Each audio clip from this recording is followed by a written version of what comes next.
당신 식당이 꽤 잘 된다고 들었어요. 그 정도면 우리 성훈이 몫으로 조금 떼어줘도 괜찮지 않나요? 결국 돈 다 쓰고 죽으면 그만 아닌가요? 그렇게 아끼고 붙잡고 있으면서 뭐가 달라지겠어요? 제가 그 집에서 자랄 때 얼마나 외로웠는지 아세요? 이제 와서 저를 법적으로도 내치겠다는 건 너무 잔인한 처사입니다. 법적으로 제가 그 집에 등록돼 있으니 제가 상속받는 것도 이상한 일은 아니잖아요. 내가 죽고 나면 너희들한테는 한 푼도 남길 생각이 없다. 니들이 그렇게 돈이 필요하면 내 스스로 벌어라. 오늘 사연의 주인공은 서울에 사는 48세 김미영님 사연입니다. 33년 전 김미영님 가족에게는 큰 시련이 닥쳤습니다. 아버지가 현금과 귀중품을 모두 챙겨 떠나셨거든요. 당시 어린 동생까지 데리고 말입니다. 그 후 아버지와는 연락이 끊겼고 김미영님 가족은 그렇게 서로 다른 길을 걷게 되었습니다. 그런데 최근 아버지가 돌아가셨다는 소식을 들었습니다. 예상치 못한 빚더미와 함께 말입니다.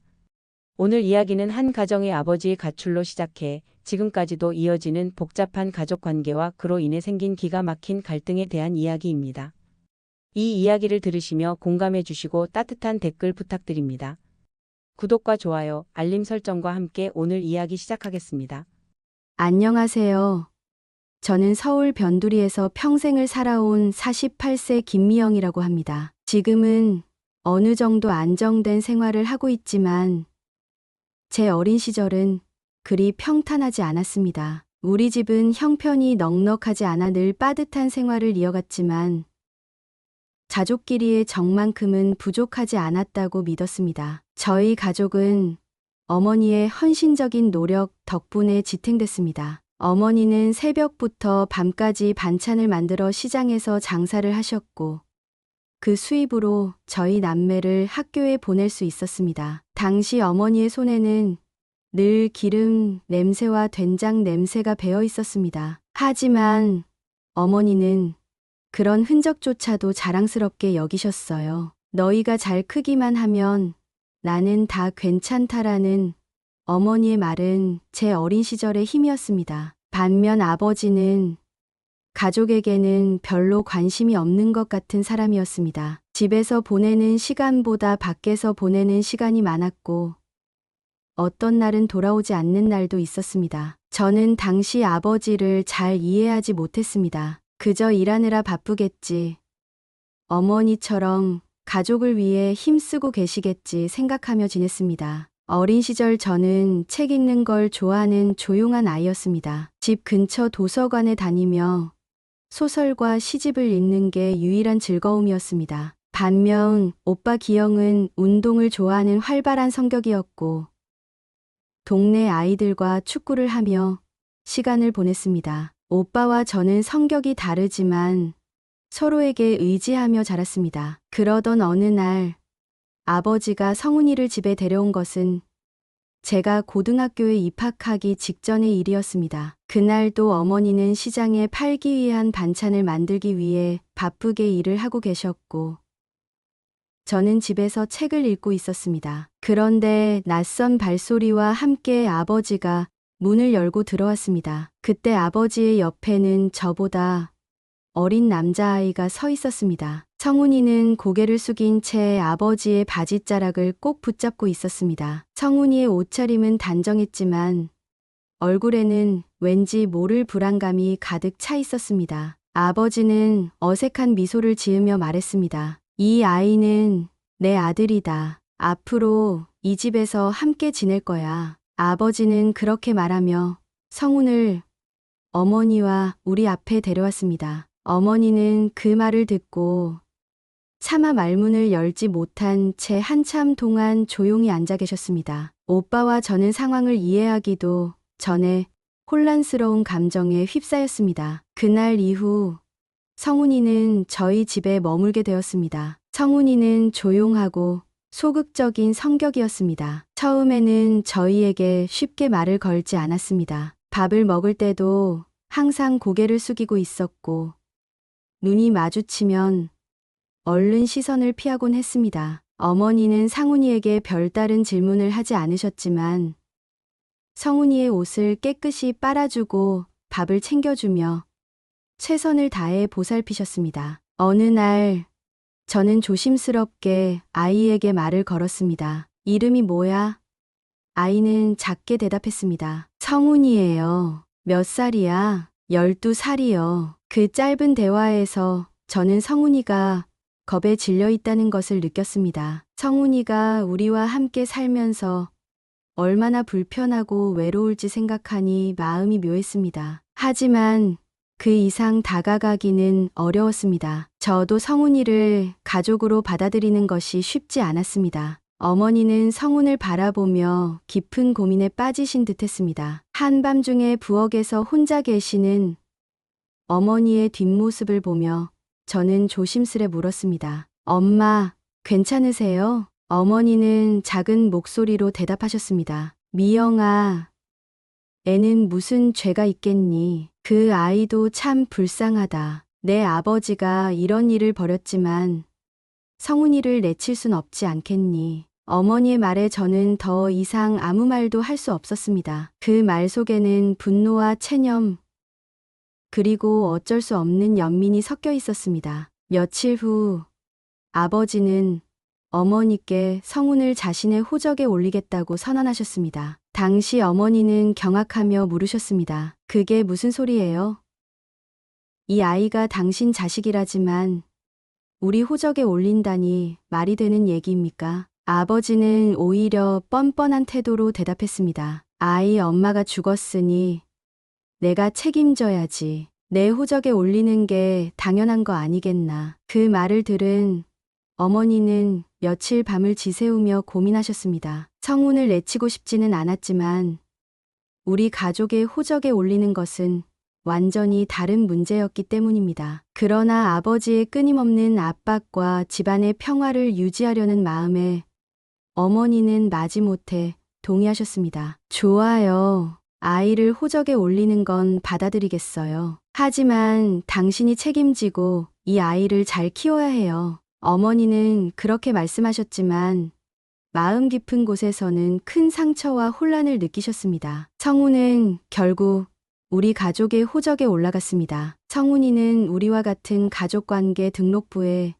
이름을 올리며 법적으로 저희 형제가 되었습니다. 하지만 그 과정을 겪으며 어머니의 마음은 점점 무거워졌습니다. 어머니는 가끔 저와 조용히 이야기하시며 속내를 털어놓으셨습니다. 미영아, 그 아이가 무슨 죄가 있겠니? 그렇다고 해도 이게 옳은 일인가 싶다. 내 아버지가 너무 이기적인 결정을 하는 것 같아. 성훈이 호적에 올라간 후에도 가족, 내 분위기는 여전히 어색했습니다. 저와 오빠는 성훈이와 친해지기 위해 노력했지만 마음 한구석에는 묘한 불편함이 남아 있었습니다. 성훈도 우리와의 관계에서 늘 소극적이었습니다. 어머니는 늘 성훈을 챙기며 성훈에게 따뜻하게 대해주려 했습니다. 아버지가 성훈에게 무심한 태도를 보이는 날에는 어머니가 대신 나서서 그래도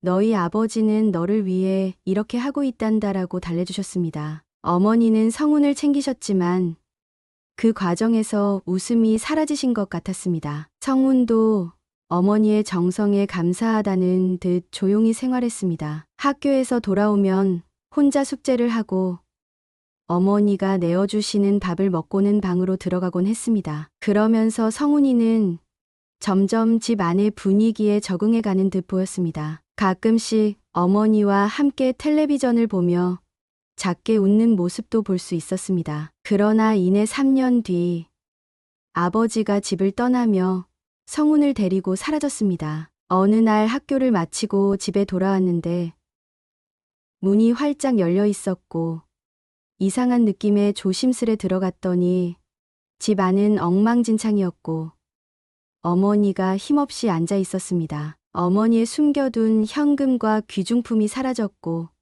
성훈도 아버지와 함께 사라졌습니다. 그리고 저희 가족은 또다시 혼란 속에 남겨졌습니다. 그날 이후 성훈과의 인연은 끊어졌습니다. 성훈이가 어떻게 지냈을지, 아버지와 성훈이 엄마는 다시 합쳤는지에 대한 소식도 들을 수 없었습니다. 성훈은 그렇게 저희 가족과 법적으로 연결된 상태에서 자취를 감췄고 저희는 그 후로 아버지와 성훈이와 관련된 소식을 들을 수 없었습니다. 하지만 그 기억은 저와 가족 모두에게 깊은 상처로 남아 있습니다. 아버지가 집을 떠나고 모든 것을 잃은 듯했던 그 시절, 어머니는 단단히 마음을 다잡으셨습니다. 미영아, 기영아, 우리가 무너지면 안 된다. 내 아버지가 떠났다고 해서 우리 인생까지 끝날 순 없잖니. 그 말씀이 저와 오빠 기영에게도 큰 힘이 되었습니다. 그렇게 어머니는 새벽마다 시장으로 나가셨고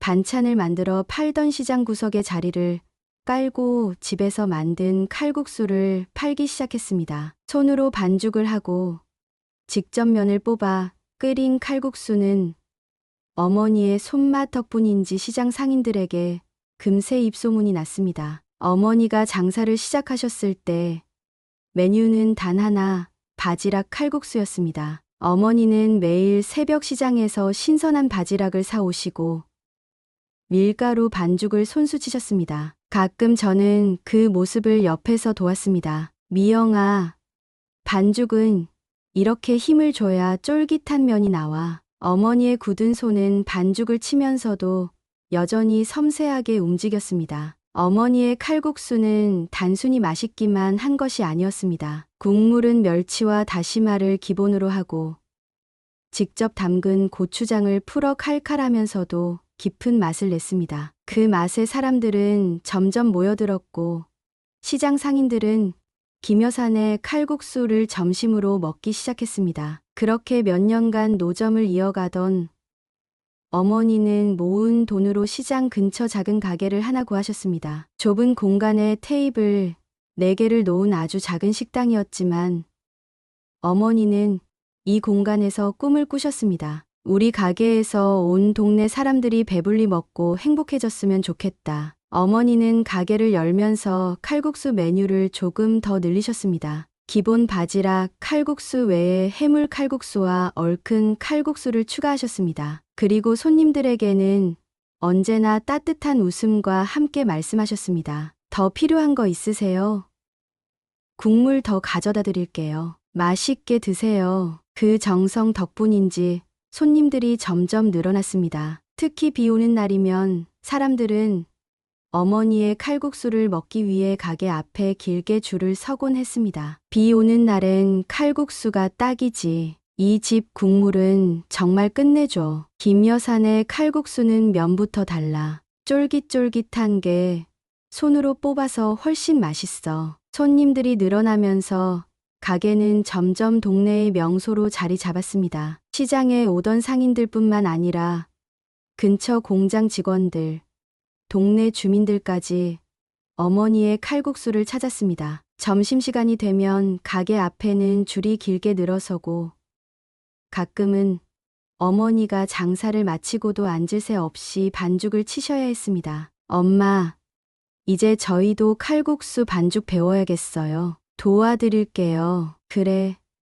너희가 도와주니 얼마나 고마운지 몰라. 이제 우리 식당도 제법 잘 굴러가는 것 같아. 가게가 유명세를 타면서 손님들은 동네 주민뿐만 아니라 먼 곳에서도 찾아오기 시작했습니다. 지역 신문의 시장의 보석, 김여사의 칼국수라는 제목으로 소개된 후부터는 식당은 하루도 쉬는 날이 없을 정도로 붐볐습니다. 어머니, 손님이 너무 많아서 우리 밥 먹을 시간이 없겠어요. 그게 얼마나 좋은 일이니. 조금만 더 힘내자. 어머니는 새벽부터 반죽을 하고 신선한 재료를 준비하며 하루하루를 바쁘게 보내셨습니다. 저는 홀에서 주문을 받고 오빠는 주방에서 면을 삶아내며 어머니를 도왔습니다. 손님들은 늘 칭찬을 아끼지 않았습니다. 여기 칼국수는 그냥 음식이 아니에요. 정성이 느껴져요. 비 오는 날엔 꼭 김여산의 칼국수를 먹어야 해요.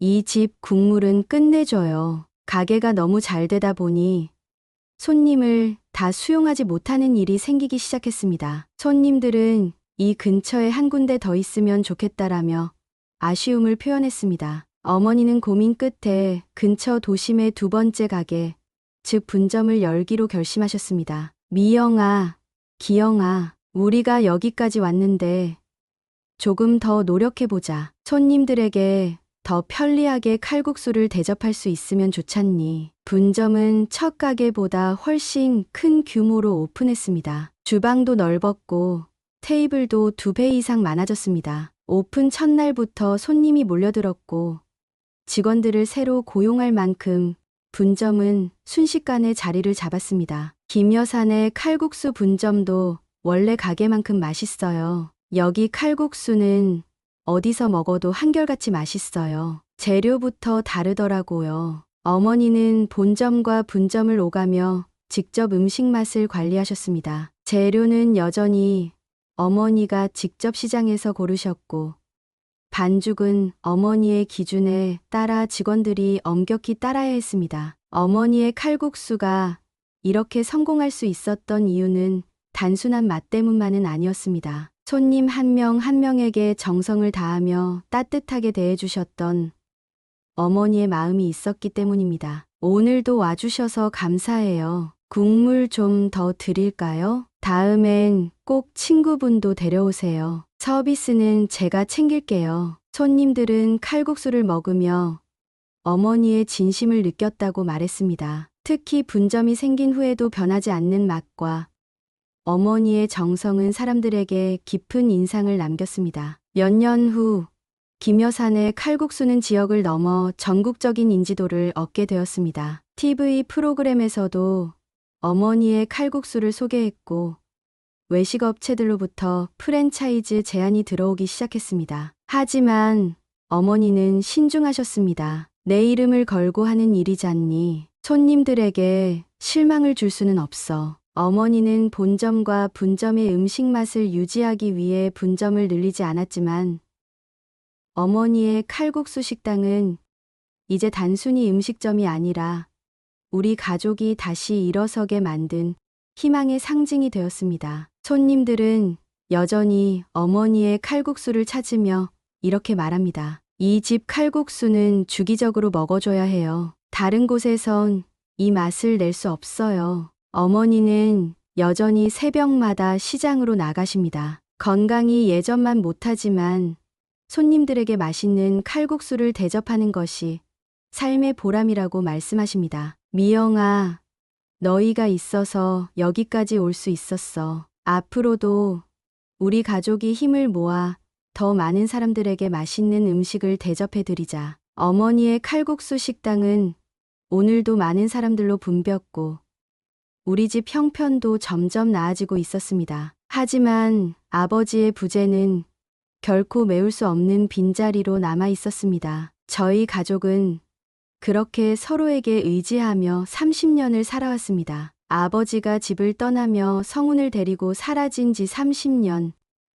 저희 가족은 아버지와 성운에 대한 소식을 전혀 듣지 못하고 살아왔습니다. 어머니는 그 긴 세월 동안 한 번도 아버지와 성운이를 원망하는 말을 입 밖으로 내지 않으셨지만 속으로는 깊은 상처와 고통을 안고 계셨습니다. 그러던 어느 날 저희 집으로 날아든 한 통의 고지서가 모든 것을 흔들어 놓았습니다. 그것은 다름 아닌 아버지의 카드 채무 고지서였습니다. 고지서에는 아버지가 이미 세상을 떠났으며 남겨진 빚이 아버지의 법적 상속자들에게 상속된다는 내용이 적혀 있었습니다. 아버지가 남긴 빚더미 소식을 접했을 때 저는 처음에는 믿기지 않았습니다. 너무 오랜 시간이 흘렀기 때문입니다. 아버지라는 존재는 우리에게 잊힌 이름이나 다름없었거든요. 고지서를 읽은 어머니는 한참 동안 아무 말도 하지 않으셨습니다. 가만히 앉아 계시다가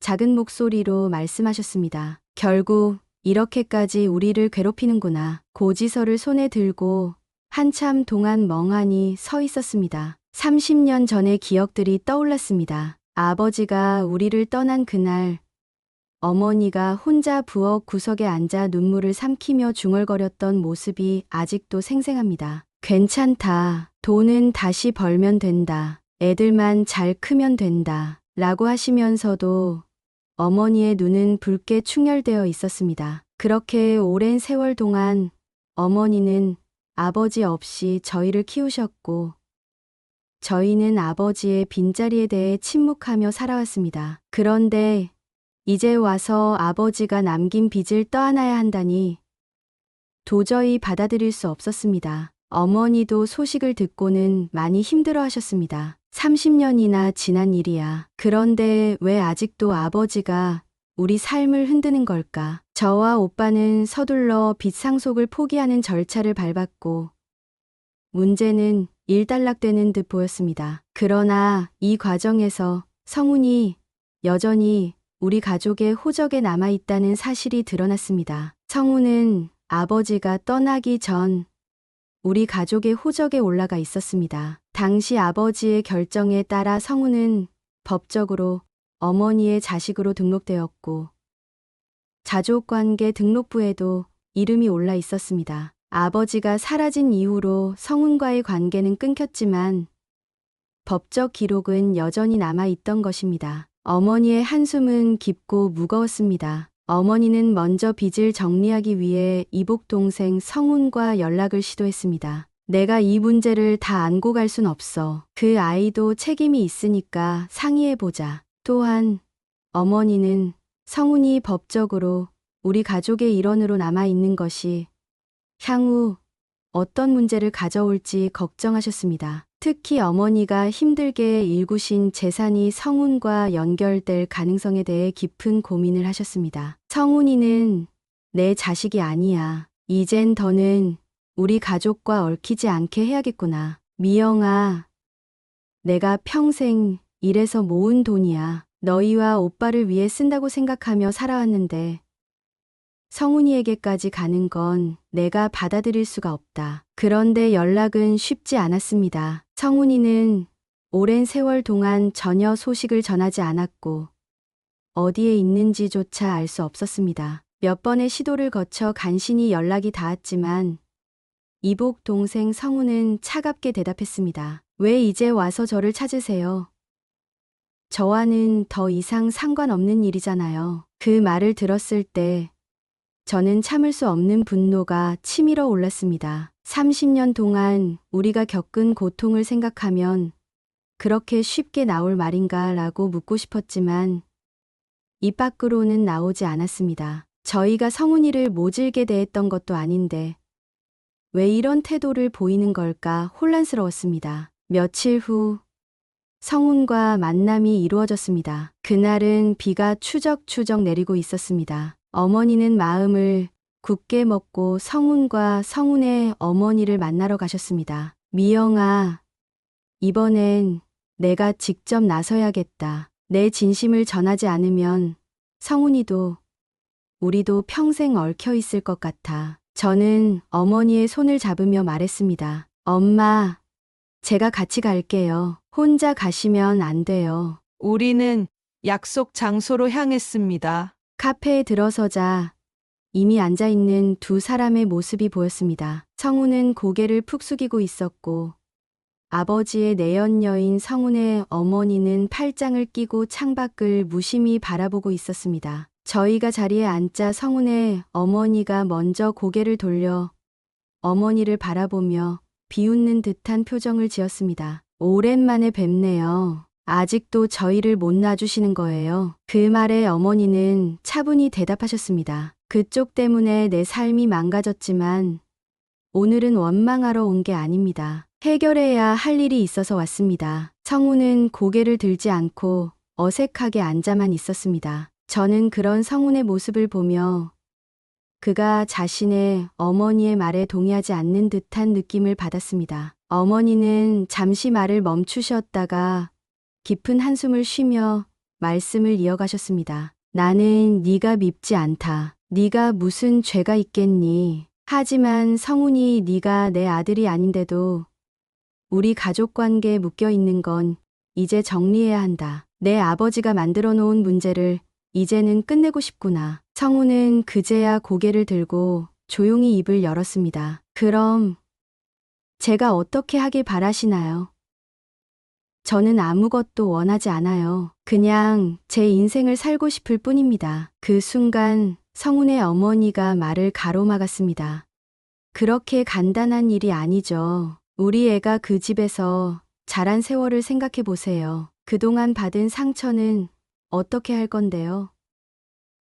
다들 모른 척 하면서 이렇게까지 만든 건 당신들 아니에요. 어머니는 성훈 어머니의 말을 듣고도 담담하게 대답하셨습니다. 성훈이를 키우면서 나는 정말 최선을 다했다. 내 가족을 산산조각 낸 네 남편 대신 내가 성훈이를 책임졌다. 그런데 지금 와서 상처를 운운하는 건 너무나 뻔뻔하지 않니? 그 말을 들은 어머니는 차분히 대답하셨습니다. 그래, 내 말대로 너는 조용히 살면 된다. 하지만 내가 가족 관계에서 빠지지 않으면 내 마지막 남은 삶도 조용할 수가 없어. 이 문제를 정리하고 싶다. 그때 갑자기 성훈 어머니가 돈 이야기를 꺼냈습니다. 재산 때문에 이러는 거잖아요. 솔직히 인정하세요. 그렇게 힘들게 돈 벌었으면 우리 성훈이 목도 좀 챙겨줘야 하는 거 아니에요? 성훈이 갑자기 큰 목소리로 말했습니다. 그만하세요, 엄마. 그런 말 하지 마세요. 그는 자신의 어머니를 바라보며 고개를 저었습니다. 그리고 우리 어머니를 쳐다보며 말했습니다. 저는 정말 재산에 관심이 없어요. 그냥 저를 내버려 두세요. 하지만 그가 그렇게 말하면서도 표정은 어딘가 흔들리고 있는 듯 보였습니다. 어머니는 마지막으로 말했습니다. 나는 내가 정말로 우리 재산에 관심이 없기를 바란다. 내가 이 말을 너에게 하는 것도 네가 상처받으라고 하는 게 아니야. 다만 이 상황을 명확히 정리하고 싶을 뿐이다. 하지만 성훈 어머니는 전혀 주눅 들지 않았습니다. 오히려 더 당당하게 말했습니다. 당신이 그렇게 돈을 벌 수 있었던 것도 아버지가 있었기 때문 아닌가요? 남편이 떠났다고 하지만 그동안 벌어놓은 게 없었으면 애초에 시작도 못했겠죠. 그 뻔뻔함에 어머니는 분노를 감추지 못하셨습니다. 내가 그 사람 덕에 벌었다고.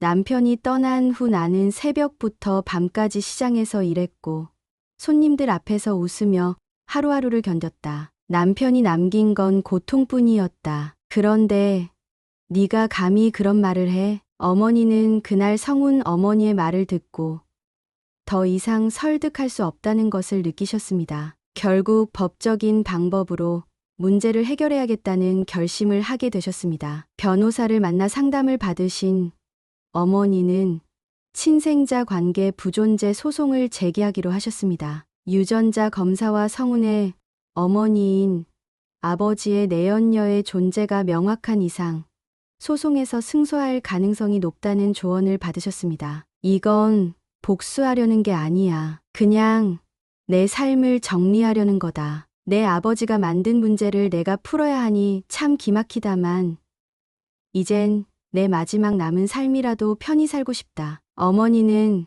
그렇게 말씀하시며 재판 준비를 시작하셨습니다. 저와 오빠는 곁에서 어머니를 도우며 힘을 보탰습니다. 그런데 기가 막히게도 소송이 진행되면서 성훈과 성훈 어머니의 반발도 시작되었습니다. 성훈 어머니는 변호사를 통해 우리 어머니의 소송이 부당하다는 주장을 펼쳤고 성훈은 직접 나서서 자신의 상처를 이야기했습니다. 제가 어릴 때 받은 상처는 누가 보상해 주나요?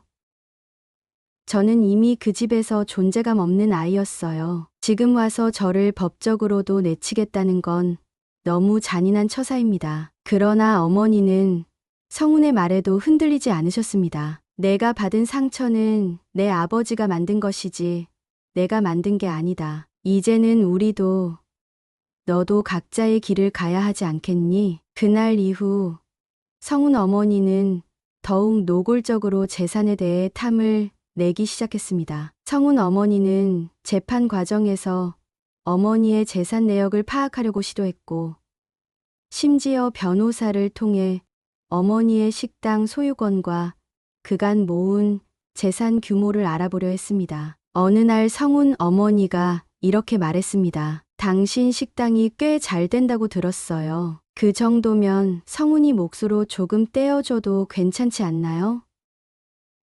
그렇게 많이 벌었으면 우리 몫도 있겠죠. 어머니는 단호히 대답하셨습니다. 내가 그 돈을 벌면서 네 남편이나 너한테 도움받은 게 하나라도 있냐? 내가 그 돈을 내 아들한테 줄 이유는 없다. 더는 뻔뻔한 말을 하지 마라. 성훈 어머니는 그 말에 질리지 않고 이어갔습니다. 법적으로 성훈이가 당신 아들이잖아요.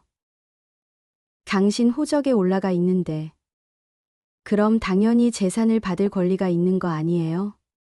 법대로 하면 우리도 받을 수 있는 거죠. 성훈 어머니는 겉으로는 법적인 권리를 주장하며 자신을 피해자인 척 꾸몄지만 뒤로는 더 교활한 모습을 드러냈습니다. 성훈 어머니는 우리 어머니의 약점을 이용하려 했습니다. 당신이 고생했다는 건 인정해요. 하지만 성훈이가 그 집에서 살던 몇 년 동안 받은 상처는 어쩌실 건데요? 그 애도 당신들 덕에 고생했으니 보상받을 권리가 있다고 생각해요. 그 말을 듣고 저는 도저히 참을 수 없었습니다. 그 상처는 우리가 아니라 당신과 아버지가 만든 거잖아요. 우리 어머니는 성훈이를 챙기려고 노력하셨고 우리가 받은 상처는 생각도 안 하십니까? 성훈 어머니는 제 말을 무시하며 어머니를 노려보았습니다. 당신이 그렇게 끝까지 버틴다고 해서 모든 게 당신 뜻대로 될 거라고 생각하지 마세요. 법이 누구 편인지 두고 봅시다. 성훈 어머니의 뻔뻔한 태도와 끝없는 재산 요구는 어머니의 마음을 더욱 굳게 만들었습니다. 어머니는 성훈과 성훈 어머니가 단지 돈 때문에 이 문제를 계속 끌고 간다는 것을 확신하셨습니다. 미영아, 저 사람들 눈에는 내가 벌어들인 돈만 보이나 봐. 재산에 관심 없다는 성훈이도 저 사람도 결국엔 다 똑같아. 이제는 정말 끝내야겠다. 어머니는 변호사와 상의해 성훈의 가족관계 등록부 삭제와 유전자 검사 자료를 정리하며 소송 준비를 철저히 하셨습니다. 재판이 진행 중일 때 내연녀는 어머니에게 마지막으로 말을 던졌습니다. 결국 돈 다 쓰고 죽으면 그만 아닌가요? 그렇게 아끼고 붙잡고 있으면서 뭐가 달라지겠어요? 우리 애도 당신 자식이잖아요. 죽고 나면 누가 가질지 알 수 없는 돈이라면 그냥 공평하게 나누는 게 맞지 않아요? 어머니는 그 말을 듣고 한참을 바라보다 단호하게 말씀하셨습니다. 내가 죽고 나면 그 돈은 미영이와 기영이에게 갈 거다. 너희들한테는 한 푼도 남길 생각이 없다. 네가 그렇게 돈이 필요하면 네 스스로 벌어라. 그 말을 끝으로 어머니는 성훈과 그 어머니와는 더 이상 대화를 나누지 않으셨습니다. 어머니는 자신이 평생 쌓아온 노력과 정성을 더 이상 빼앗기지 않기 위해 마지막까지 싸우기로 결심하셨습니다. 소송이 진행되면서 이복 동생 성훈 측에서도 변호사를 고용하며 강하게 대응하기 시작했습니다. 성훈과 성훈 어머니는 친생자로 등록된 점을 강조하며 법적 권리를 주장했습니다. 우리 측에서 볼 때 성훈은 법적으로 명백한 친생자로 인정됩니다. 따라서 상속권 역시 당연히 있습니다. 그 말을 듣고 저는 손이 떨렸습니다. 성훈과 성훈 어머니가 주장하는 법적 권리가 어머니의 피땀, 어린 노력의 결실을 가져가겠다는 뜻으로밖에 들리지 않았습니다. 한편 성훈은 법정에서 저희에게 이렇게 말했습니다. 나는 당신들 재산에 관심 없어. 하지만 내가 이런 대접을 받고 가만히 있을 순 없어요. 성훈의 목소리에는 복잡한 감정이 얽혀 있었습니다. 어머니는 담담히 대답하셨습니다. 내가 진정 우리 재산에 관심이 없다면 내 자리로 돌아가줘. 이 문제를 법적으로 끝내지 않으면 내 마지막 숨까지도 이 고통에서 벗어날 수 없어. 소송이 진행되면서 감정은 점점 고조되었습니다. 저희 가족은 어머니의 건강이 더 악화되지는 않을까 걱정했습니다. 특히 어머니는 재판 준비를 하며 심신이 지쳐 보였습니다. 미영아, 내가 잘못한 건 아니겠지. 성훈이에게 더 잘해줬다면 이렇게까지는 되지 않았을까. 어머니의 말에 가슴이 미어졌습니다. 엄마, 모든 잘못은 아버지와 그쪽 사람들 때문이에요. 엄마는 최선을 다하셨고 우리는 그걸 알아요. 그렇게 말하며 저는 어머니의 손을 꼭 잡아드렸습니다. 소송의 결과가 어떻게 될지 알 수 없지만 우리 가족은 더 이상 성훈과 성훈 어머니에게 휘둘리지 않겠다는 의지로 함께 버티고 있었습니다. 드디어 소송의 마지막 날이 다가왔습니다. 가족 모두가 긴장된 마음으로 법정에 들어섰습니다. 어머니는 몸이 불편하셨지만 이 순간을 직접 마주하고 싶다고 하셨습니다. 재판장이 자리 잡은 뒤 양측 변호사가 변론을 진행하였고 재판이 진행되는 동안 성훈은 자리에 앉아 고개를 숙이고 있었습니다. 저는 그런 성훈이를 바라보며 묘한 감정을 느꼈습니다.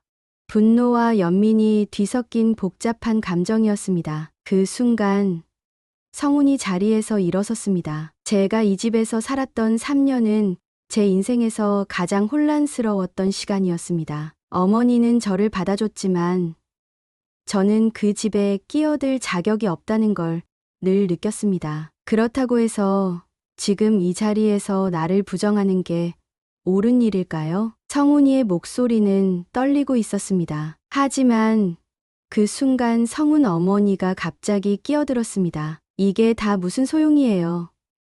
우리도 권리를 가져야 합니다. 당신들이 가진 재산, 그게 다 우리 몫이라고요. 성훈 어머니의 말은 재판장을 어지럽혔습니다. 성훈은 자신의 어머니를 말리며 엄마, 그만하세요. 제발요라고 외쳤지만 성훈 어머니는 그칠 줄 몰랐습니다. 결국 재판장은 법정의 질서를 바로잡고 판결을 내렸습니다. 유전자 검사 결과와 여러 정황 증거를 바탕으로 이복 동생 김성훈은 원고의 친생자가 아님을 확인합니다. 따라서 가족관계 등록부에서 삭제 조치를 명령합니다. 판결이 내려지자 어머니는 조용히 눈물을 흘리셨습니다. 저도 모르게 어머니의 손을 잡으며 말했습니다. 엄마, 이제 끝났어요. 이제 그 사람들은 우리 삶에서 완전히 사라졌어요. 재판이 끝난 후 어머니는 가족을 불러 작은 식당에서 식사를 하셨습니다. 조용한 자리에서 어머니는 한마디를 꺼내셨습니다. 나는 성훈이가 미워지지 않는다. 그저 그 애도 우리처럼 상처받은 사람이었겠지. 하지만 이제는 우리도 우리 삶을 살아야 한다. 저와 오빠는 어머니의 말을 들으며 고개를 끄덕였습니다. 이제 더 이상 과거의 상처에 머무르지 않겠다는 다짐이었습니다. 재판이 끝난 지 몇 달이 흘렀습니다. 어머니는 여전히 식당을 운영하며 바쁜 나날을 보내고 계십니다. 건강이 예전 같지 않아 보일 때도 있지만 그 누구보다 강한 모습으로 하루하루를 살아가십니다. 저는 요즘 문득문득 어릴 적 추억을 떠올립니다. 아버지가 우리를 떠나기 전 함께 웃으며 밥을 먹었던 순간들. 물론 그 기억 뒤에는 아버지의 배신이 남았지만 이제는 그마저도 제 삶의 한 부분으로 받아들이기로 했습니다. 이복 동생 성훈에 대한 감정은 복잡합니다. 재판이 끝난 뒤 한 번도 연락이 오지 않았습니다. 어머니는 가끔 이렇게 말씀하십니다. 성훈이도 그동안 고생이 많았을 거야. 우리처럼 아버지라는 사람 때문에 힘들었겠지. 어머니의 넓은 마음을 보며 저도 점점 마음을 놓고 있습니다. 오빠와 저는 어머니의 재산을 정리하며 상속 문제를 사전에 처리했습니다. 어머니께서 나는 내 몫을 다했으니 이제 너희가 잘 살아가면 그걸로 됐다라고 말씀하셨습니다. 저는 이제 새로운 다짐을 하게 됐습니다. 우리 가족은 오랜 시간 상처를 끌어안고 살았지만 앞으로는 서로를 더 아끼고 사랑하며 살아가겠다고요. 저의 이야기를 끝까지 들어주셔서 감사합니다. 가족이란 참 복잡하고 때로는 아프지만 결국 서로를 지키며 살아가는 것이 아닐까 싶습니다. 여러분도 혹시 비슷한 경험이 있다면 댓글로 의견 나눠주시고 격려의 말씀도 함께 부탁드립니다. 오늘 이야기는 가족이라는 이름 아래 묶인 사람들의 아픔과 갈등, 그리고 그 속에서 찾으려 했던 화해와 정리에 관한 이야기였습니다. 아버지의 갑작스러운 가출과 함께 시작된 상처는 어머니와 자녀들에게 깊은 흔적을 남겼습니다. 내연녀와의 갈등, 이복동생 성훈과의 복잡한 법적 관계, 그리고 재산 문제까지 오랜 시간 얽혀 있던 문제를 풀어내는 과정은 결코 쉽지 않았습니다. 그러나 그 모든 가운데 어머니는 한결같이 가정을 지키고자 하셨고 자신의 삶을 정리하며 가족에게 마지막으로 남겨줄 평화를 위해 노력하셨습니다. 이 이야기를 통해 저희는 가족이란 단순히 법적 관계가 아닌 서로를 이해하고 지켜주는 마음에서 비롯된다는 사실을 다시금 느낄 수 있었습니다. 여러분께 이 이야기가 어떻게 다가갔을지 궁금합니다. 삶 속에서 여러분이 겪으신 가족과의 이야기나 느끼셨던 점이 있다면 댓글로 나눠주세요. 오늘의 이야기가 여러분께 작은 위로와 용기가 되었길 바랍니다. 구독과 좋아요는 더 좋은 영상을 만드는데 큰 힘이 됩니다. 다음 시간에 더 깊은 이야기를 통해 많은 분들께 위로와 공감을 드리고 싶습니다. 감사합니다.